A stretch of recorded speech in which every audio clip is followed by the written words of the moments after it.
Bonjour amis lecteurs et bienvenue pour cette nouvelle vidéo sur ma chaîne. Je sais que ça fait un petit moment qu'on ne s'est pas vu et par conséquent j'ai pas mal d'ouvrages à vous présenter dans ce petit book haul des familles. Allons-y très rapidement.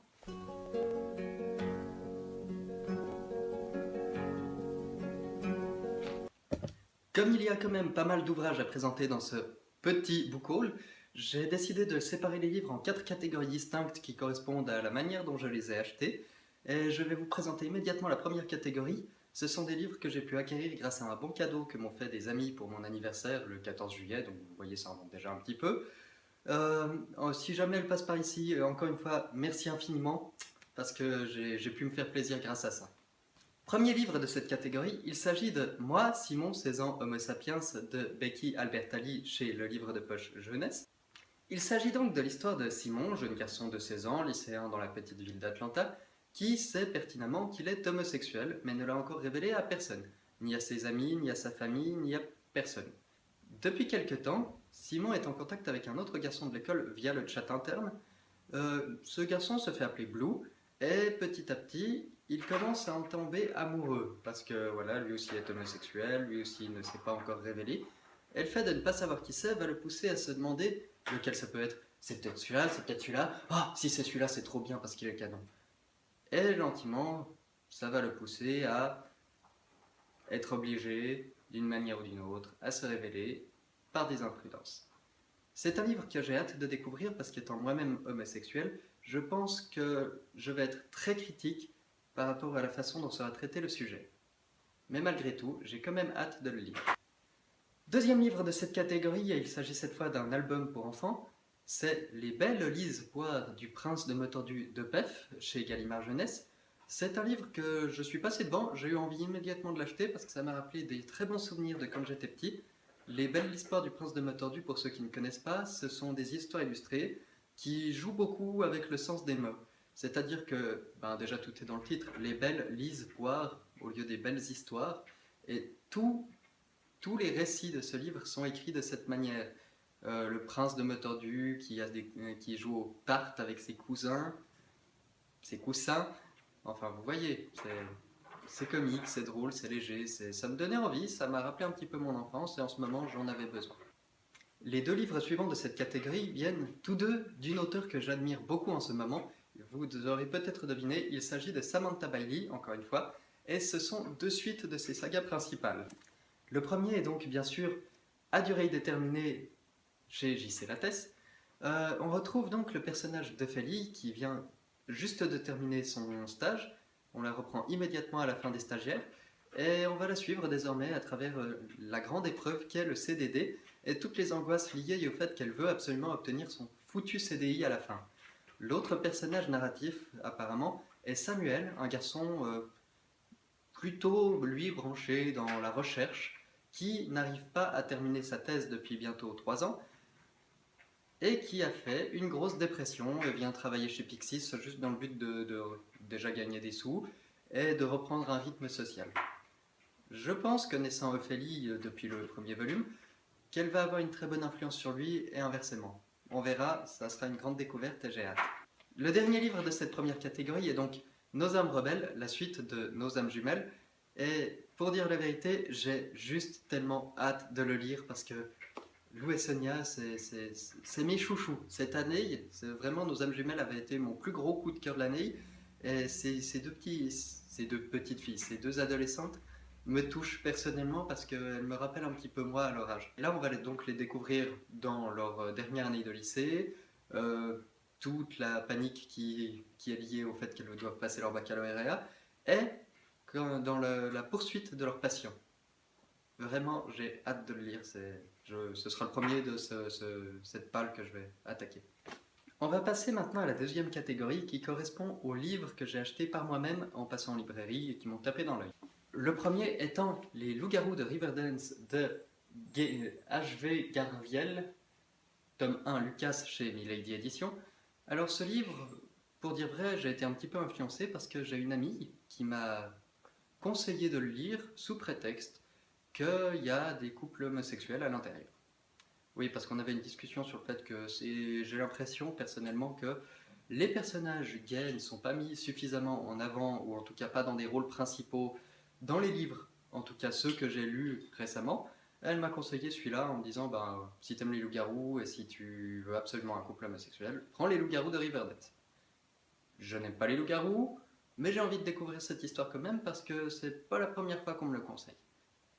Visiblement, il s'agit donc de l'histoire de Lucas, jeune loup-garou qui doit fuir absolument sa famille et probablement plein d'ennuis, très certainement des chasseurs de loups-garous à mon avis, et qui un jour va se réfugier dans une petite ville et rejoindre la meute locale parce qu'il sera pris sous la tutelle en quelque sorte du mâle alpha de la troupe de loups-garous locale, Marcus.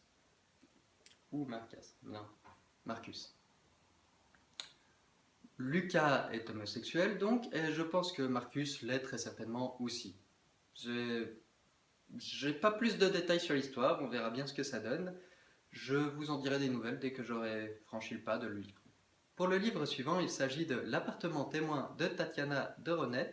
C'est le premier ouvrage qu'elle ait publié, c'est un des rares qui manquait à ma collection, donc pour dire vrai, j'ai même pas pris le temps de lire le résumé, c'est juste, j'ai vu qu'il l'avait en stock, j'ai dit je prends, comme ça je peux compléter ma collection. Ça a l'air de tourner autour des sujets fétiches de Tatiana, c'est-à-dire un homme d'une cinquantaine d'années qui va acheter un appartement. Apparemment, il va découvrir des informations sur un des locataires précédents, une femme, et en cherchant la vérité sur cette femme, sur un secret qu'elle gardait, va voyager de Paris à New York, à Venise, le tout sur beaucoup de culture générale, un petit peu de Mozart parce que je sais que l'auteur aime beaucoup ce sujet. Je ne me fais aucun souci, je sais que je vais aimer d'avance, donc je vous en parlerai également dès que je l'aurai. Le dernier livre, c'est un petit best-seller en ce moment, il s'agit de 13 Reasons Why, ou 13 raisons en français, de Jay Asher. Je ne sais pas si j'ai vraiment besoin de le présenter, vu le succès qu'a eu la série et le livre en rétrospective, parce que voilà, ça a eu le succès que ça a eu, hein. C'est l'histoire de Clay Jensen, jeune lycéen, qui un jour reçoit 7 cassettes enregistrées. Vous savez, les vieilles, là, les bandes audio, je ne sais pas si les jeunes voient. Bon, ils ont dû regarder la série, donc bon. Mais. Donc il reçoit 7 cassettes enregistrées de Anna Baker, une fille de son lycée qui s'est récemment suicidée. Dans ces 7 cassettes, elle explique 16 raisons et parle de plusieurs personnes qui ont influé sur le choix de mettre fin à ses jours. C'est un sujet extrêmement grave et j'espère qu'il est traité d'une manière concrète, mais apparemment c'est le cas. C'est le cas, tout le monde en dit que du bien. Je n'ai pas encore regardé la série parce que j'avais envie de lire le livre avant. Je me ferai mon avis et je vous en reparlerai. La troisième catégorie que je vais vous présenter, ce sont des livres que m'a passé ma grand-mère. Pourquoi? Parce qu'elle, elle lit aussi énormément et que de temps en temps, quand elle en a trop, elle me les file. Le premier livre de cette troisième catégorie, c'est Que serais-je sans toi de Guillaume Musso. Il s'agit de l'histoire de Gabrielle, jeune femme qui n'a connu que 2 hommes dans sa vie qu'elle a réellement aimés. Donc son père, un amour platonique, hein, on s'entend, qui est un flic bien reconnu, et de l'autre côté son premier amour qui lui est un voleur de renom. Le mélange explosif. Ces 2 hommes ont tous les deux disparu de sa vie depuis un certain temps et décident soudainement de réapparaître en même temps. Et elle apprend qu'ils se sont lancés un défi potentiellement mortel, c'est-à-dire que c'est un petit peu la chasse à la souris. Ils se taclent mutuellement et ça fait très peur à Gabrielle parce qu'elle ne veut pas voir les 2 hommes qu'elle aime s'entretuer, en gros. C'est du Guillaume Musso, donc je pense ne pas être spécialement déçu, ça devrait se lire tout seul, je vous en reparlerai également. Ensuite, on a Le chat qui dînait chez Maxims de Peter Gadas. Je ne sais pas trop de quoi ça parle. Visiblement, c'est l'histoire d'un homme qui recueille un chat, et c'est un homme d'affaires, donc il voyage beaucoup, et partout où il va, il emmène son chat. Donc à Paris, à Londres, à New York, ainsi de suite. Le chat a beaucoup de succès auprès des femmes, hein, parce que « Oh, qu'il est mignon le petit chat !» Forcément, et puis le maître en profite pour draguer avec. Et ils vont souvent dîner chez Maxims, donc un petit restaurant. C'est tout ce que je sais de l'histoire pour le moment, j'ai pas eu envie d'en découvrir plus, parce que je suis toujours assez prudent avec les histoires qui parlent de chats, parce que j'ai lu donc un livre qui était très bien, Le Café Chat, hein, qui était parfait.